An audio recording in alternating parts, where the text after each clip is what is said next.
Peace to the gods and the goddesses. I hope everybody doing good, at this point in time in your life. Weather's breaking, everything nice outside. I hope everybody having a good time. But, as always, we got to get to this knowledge, man. We got to get to busting these people head wide open with this knowledge and this powerful information. If you're not about the powerful information, then get up off of my channel. This channel is strictly for powerful information, powerful insight, things that's going to help you and that's going to bring you closer to the perfection that you're really searching for, if you get what I'm saying to you. But, I hope everybody's doing good, but that's just a little message for you suckers out here. Because, to be honest with you, I'm not a person that really plays around, man. I'm not with none of the bullshit. I dictate policy, a policy that I uphold myself. And I've always been that type of person, and I'm never going to change. My heart has grown more, better in how I handle certain situations and not go live wire like how I used to. But I'm still the same person, and I dictate a certain policy that I feel that I must live by and those who are around me must live by. And if you're not living by that rule, then I got to separate myself from you. With that being said, peace to everybody, man. I hope everybody's doing great. I hope everybody's doing good at this point in time. Making things go good for themselves and for your families. And we're going to be searching out the God concept once again. Because spirituality is everything. Spirituality is what enlightens you and brings you to a different plane. So you could be more self-aware and more world aware. And by being more self-aware and world aware, you only guarantee yourself a safe passage in the afterlife. And not only that, a safe and prosperous passage while you on this plane that we're on right now. And we have to differentiate what I mean by in the afterlife. Though some people may follow behind, let's say, a God concept. Some people may follow behind the creator concept. Me, I follow behind the creator concept. What's that?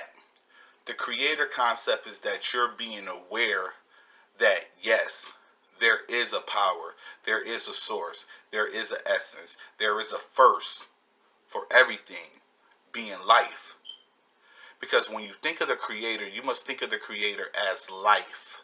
Life itself. Life brings forth life, if you get what I'm saying. When you in your mother womb, when your dad and your mom had sex, what did they bring forth? You. Life. Another life form. Excuse me. So, when you must think of the creator, you must think of the creator in the sight of life. Life in itself. The first life form. What created us? You get what I'm saying? And it's that power, that essence, that's flowing through each and every one of these people, including me, including you, that's on this plane. And that's on any plane. You ever look at the scientific map of the universe? They map the universe as a globe. And not only just as a globe, they map the universe as in different dimensions, meaning many universes. So each universe is a globe and all attached to this one basic, you could call it a cell, that all the universes exist in. So that cell right there would be considered life because it brought forth more life. And it was the first life. So that's what you would, if you go by that concept, that's what you would deem as the creator. The creator is life.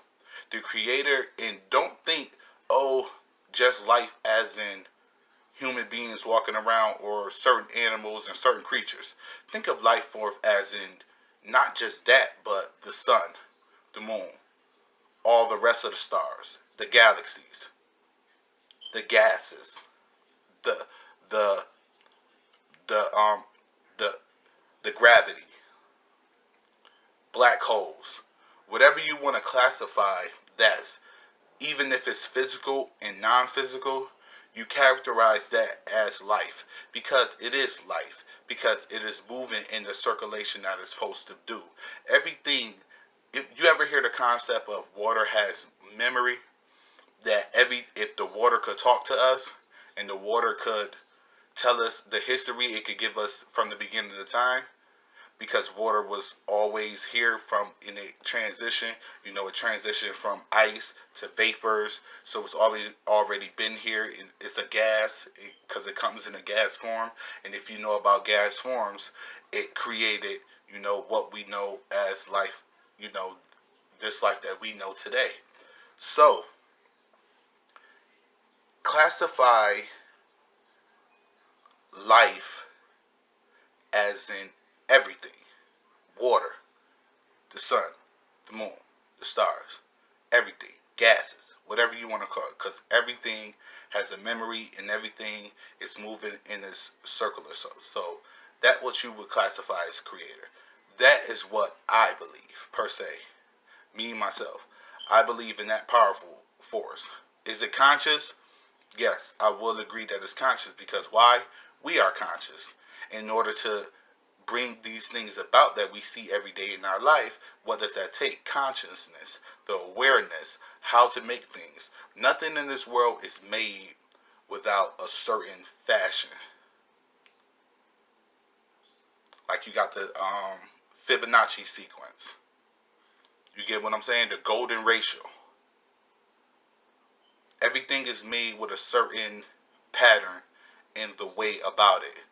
Basically, I think it starts off moving clockwise, moving to the right in a circular motion, and it keeps spiraling. You get what I'm saying?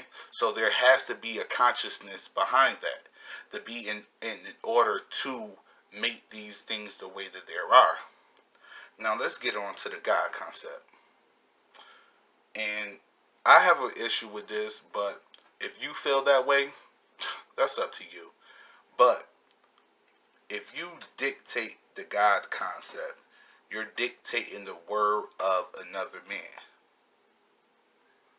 The word of another man being that all of these God concepts is that we know today, other people wrote them. A man wrote them. Because back in the days, in the earlier times, besides Africa, all the other parts of the globe, the men were placed in honor instead of the woman. It wasn't a matriarch society. You get what I'm saying?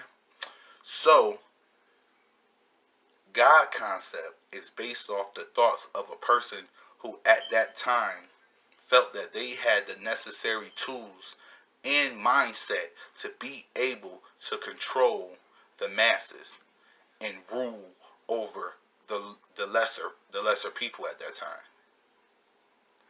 That's where you get the God concept from.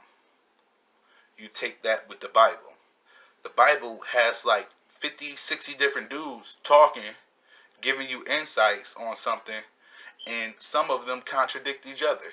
Some of them go actually to the extent of saying that the other person was wrong and not agreeing with what that person's teachings was. Look at the Epistle of Paul going against Peter. You get what I'm saying? Look at the God of the New Testament going against the Old Testament. Look at Jesus going against Moses. You get what I'm saying? Because if you think about with Jesus, he put himself as a sacrifice. Moses put animals as a sacrifice. He said there will be no more sacrifices of that sort. You get what I'm saying? Even though the Jews that we know today still do that, certain things. But the Bible was written by men. It wasn't written. If you want to classify God, you have to classify God as in a man standing over a papyrus or whatever he was standing over at that point in time, jotting his thoughts down to you, giving you certain rules that you have to follow. How does that go against being a creator? Because the creator already has it instilled in you from your past and from your ancestors' past. Pardon me about that, family. Pardon me about that. But anyways, like I was saying, that's how you define the creator. Because the creator, everything that you learn from isn't already embedded inside of your genes from your past ancestors. It has been passed down. That's why you get the feeling of certain things when you in a certain situation. You get what I'm saying? That's why you get certain feelings. You may go to a, let's say you may go to a party and the situation just doesn't feel good to you, and you may be like, I need to get out of this situation. Some people may react on it. Some people may say, oh man, I'm tripping. And something bad may happen and that person may end up in a situation that they really don't want to be in. So this right here is your genes talking to you. This right here is your past ancestors talking to you. This right here is the creator talking to you, because it's a power that's flowing through you, that's passed on from generation to generation to generation, that dictates the way you feel at that point of time. That is the creator right there. It is the essence that's flowing through each and every single one of us. It's a power of life. It's the power of getting to know your situation and your surroundings and adapting to that situation and surrounding. So if you're going to put that in the class of God, you cannot do that, because God is a man talking to you that's writing something down, trying to control you. So which side do you really want to be on? Do you want to be on the side that's natural and flows through you and makes and helps you make the most best decision that you can make at that point in time? Or you just want to go with somebody who want to steal your money, because you got to pay all this stuff, tithes and all that stuff like that. Got your reverend driving around in the Benz while you catching a bus. You get what I'm saying? Or you want to go with a situation that seems more natural, that seems more in depth, that's inside of you, and do the right things, because you yourself can determine what's right and what's wrong.